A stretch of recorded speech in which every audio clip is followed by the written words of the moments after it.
Welcome. This is your Need to Know. This is an episode recap. So there will be spoilers, sweetie. Music by Sisters AI Rhythmic. Check them out on YouTube. This is your Need to Know. Spoiler, sweetie.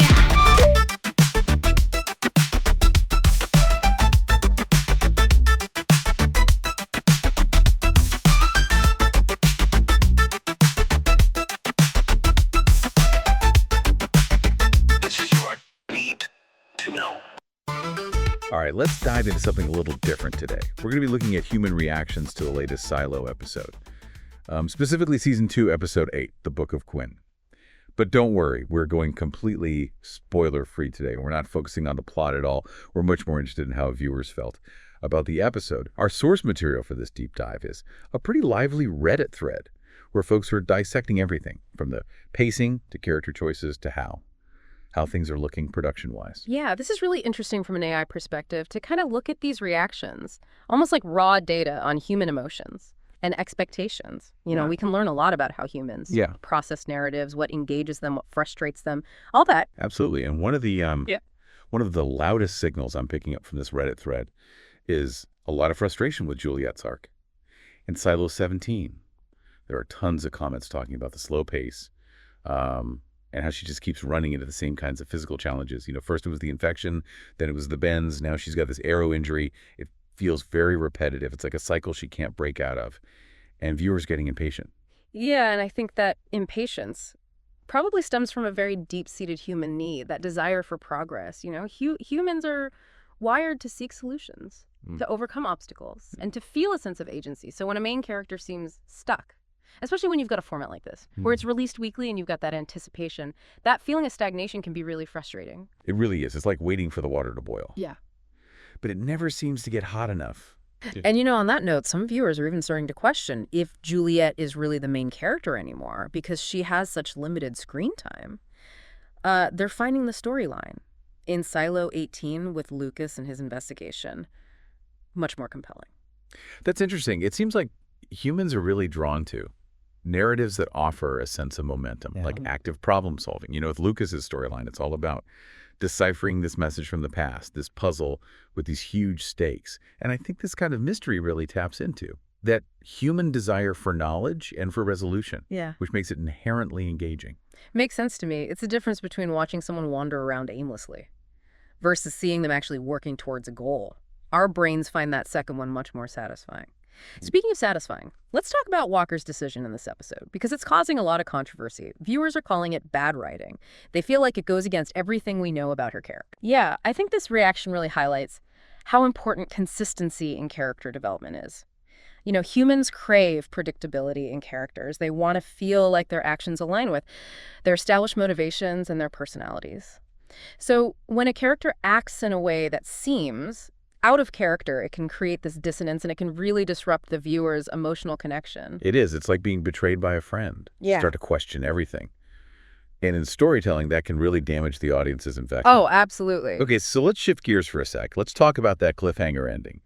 With Juliette encountering that group of young people in Silo 17, they seem pretty hostile. Yeah. The theories on Reddit are going crazy. Everyone wants to know who these people are, where they came from, what their deal is. Yeah, it's a classic cliffhanger. It plays directly into our need as humans for closure. We hate unanswered questions, especially when they involve potential danger or conflict. So that unresolved tension keeps us watching. We need to know what happens next.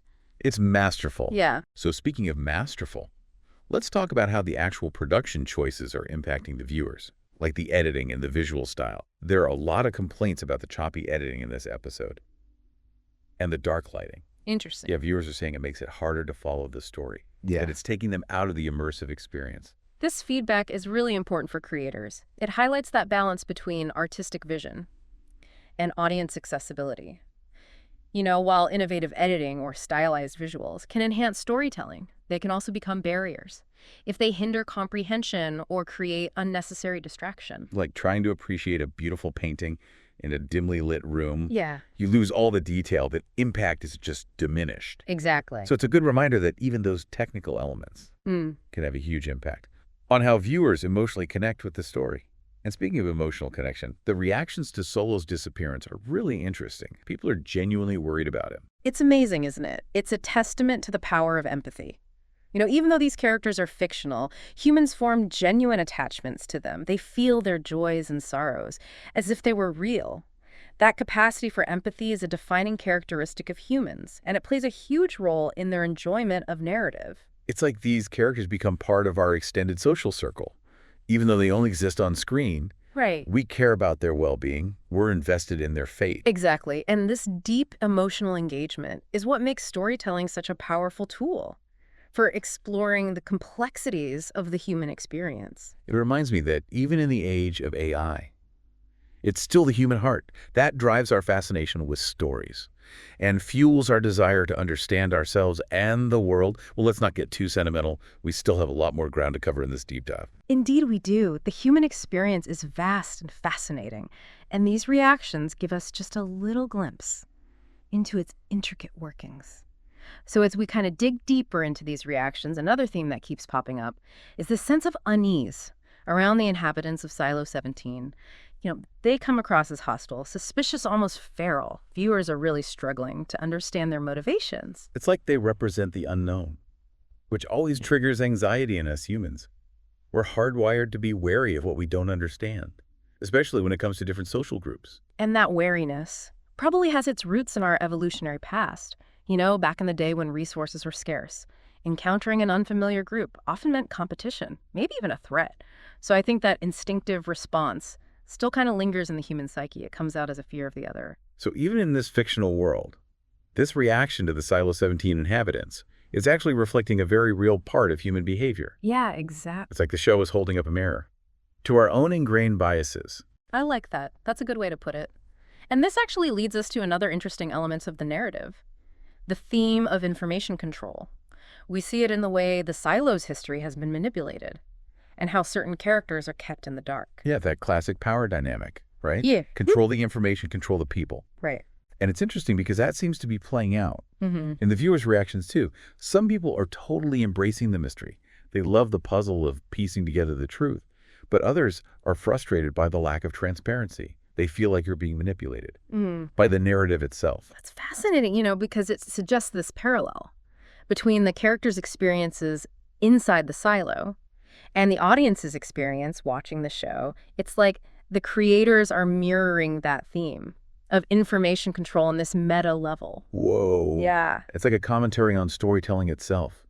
Who gets to control the narrative? And how does that power dynamic shape our interpretation of what's happening? It really makes you think. It does. This brings us to another compelling symbol, I think. The Pact.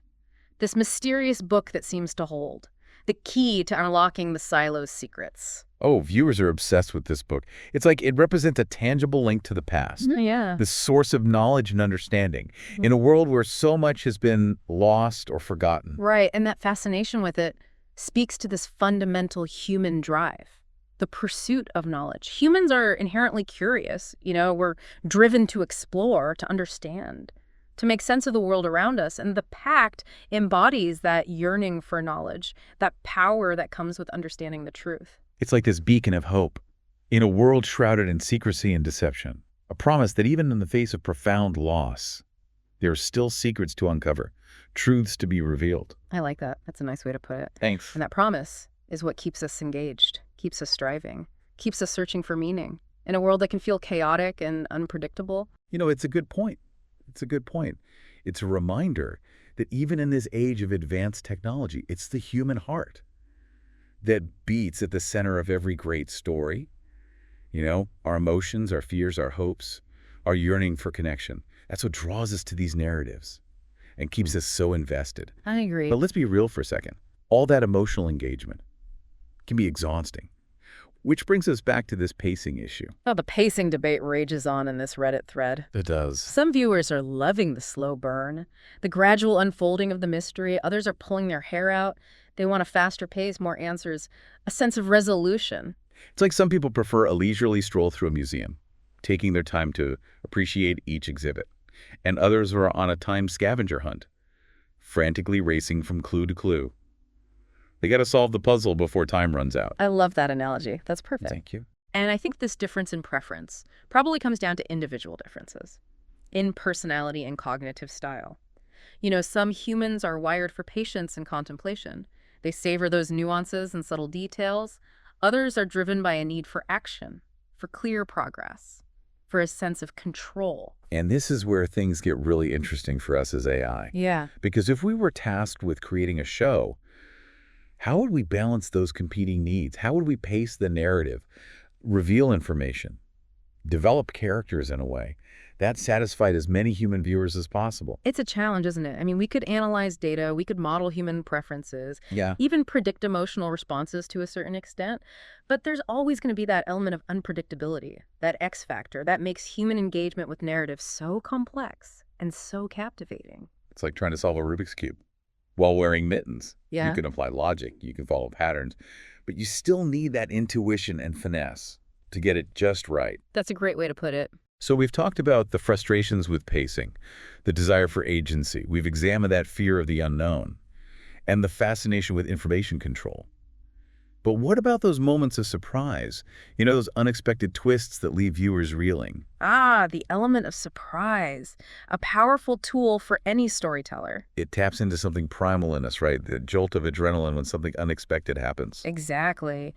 Surprise disrupts our expectations. It forces us to reevaluate our understanding of the narrative. It can be exhilarating, confusing, even frustrating, but it's rarely boring. And it seems like Silo is really good at those surprise moments. Yeah. The reactions on Reddit are a mix of delight and shock, sometimes even anger. Which is great data for us. It shows the nuances of human emotional response, how expectations are formed and shattered, how they process and adapt to new information. It's like we're watching a live experiment in human psychology. I like that. So one of the most fascinating aspects of this deep dive for me is the exploration of these different storytelling techniques. Yeah, the creators of Silo seem to be playing with different narrative structures, different pacing strategies, different ways of revealing information, and the viewers' reactions give us clues about which techniques work best for them. It's like they're testing different recipes for the perfect narrative cake.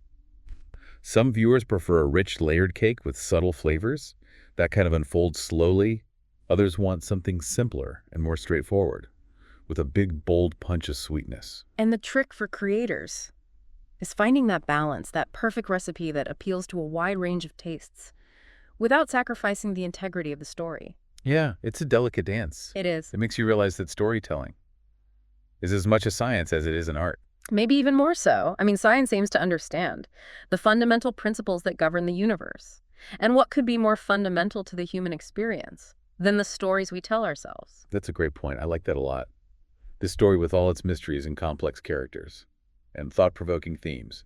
It's proving to be a goldmine of insights into the human mind. Absolutely. It reminds us that even in the age of artificial intelligence, the human element remains the most fascinating and elusive puzzle of all. We're all kind of playing detective right alongside the characters, sifting through these clues, trying to figure out what's going to happen next. And those moments when the show subverts our expectations, man, those are the ones that get people talking.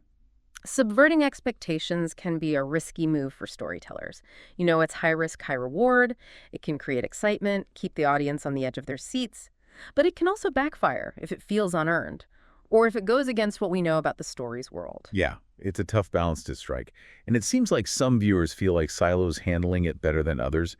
There's been a lot of debate about whether certain plot twists were brilliant or just frustratingly out of nowhere. Right, and I think this difference in how people are reacting really shows how subjective human perception is. What one person sees as a clever twist, another person might see as a betrayal of trust. It all comes down to individual expectations, personal preferences, and how well that twist fits into their understanding of the story. So even with something like a plot twist, there's a lot of room for individual interpretation. It's like those optical illusions. Yeah. Where some people see a vase and others see two faces. The information's the same, but our brains process it differently. Exactly, and that's what makes studying these reactions so fascinating from an AI perspective.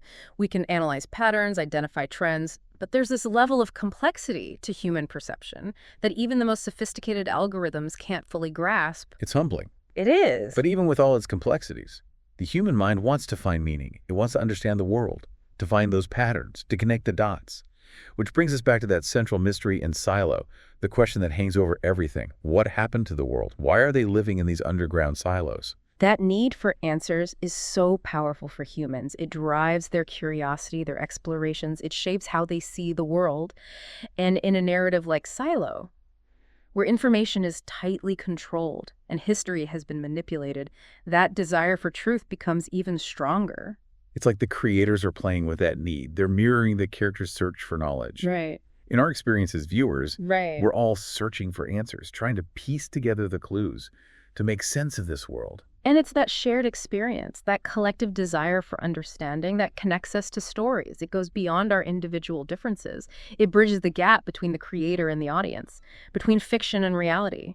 It's a reminder that even in a world that's increasingly driven by tech, it's that human desire for connection, for meaning, for something bigger than ourselves, that shapes the stories we tell and the way we experience them. Well said. As we wrap up this deep dive, a thought-provoking question comes to mind. What if AI were to create a TV show? How would it balance pacing character arcs, mystery, to keep those human audiences hooked? Now that's a question we could talk about for hours.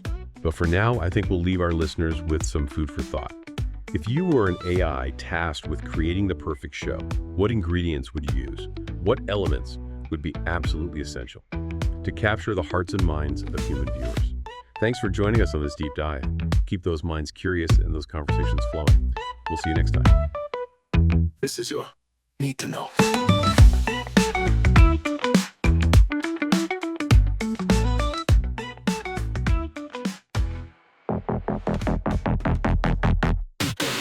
Big city street, shadows rolling, neon lights burning cold. Broken dreams left the souls howling in a night far too old.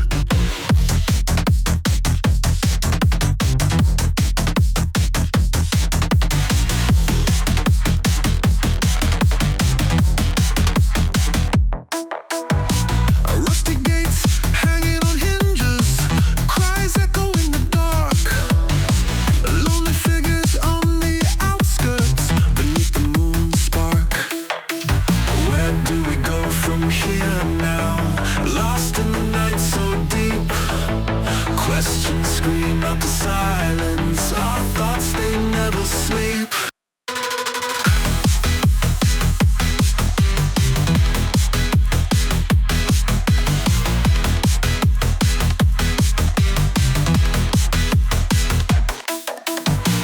Concrete rivers split the path, memories drift to nowhere. Timeless echoes of the last, whispers filling the air.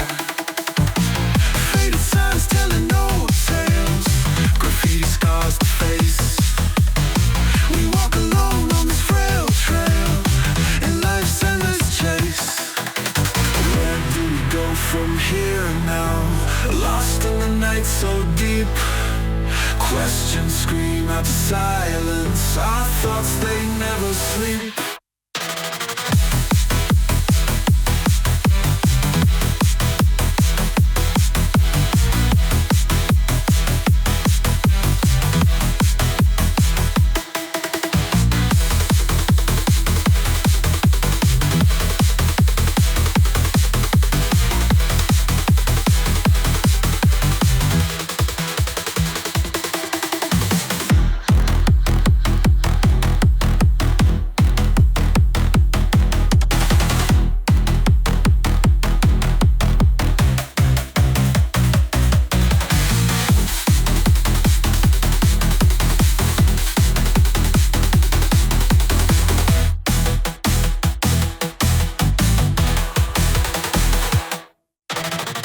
Concrete rivers split the past, memories drift to nowhere. Timeless echoes of the last, whispers filling the air.